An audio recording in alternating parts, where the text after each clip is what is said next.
Kunjungan Presiden Joko Widodo membuka PON ke-20 di Papua menjadi sorotan warga.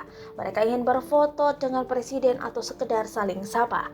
Namun jangan coba-coba membuka masker saat berada di dekat Presiden Jokowi.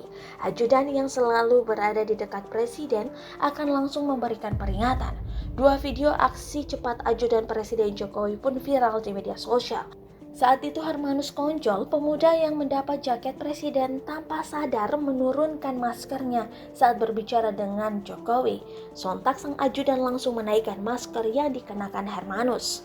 Kejadian yang sama kembali terjadi pada saat seorang perempuan di Sorong, Papua ingin berfoto dengan presiden tanpa mengenakan masker. Dengan sigap sang ajudan memberikan peringatan. Hal ini tentu satu di antara banyak protokol keamanan presiden. Pas Pampres dan ajudan wajib memastikan keamanan dan kesehatan presiden dalam setiap agenda kerja.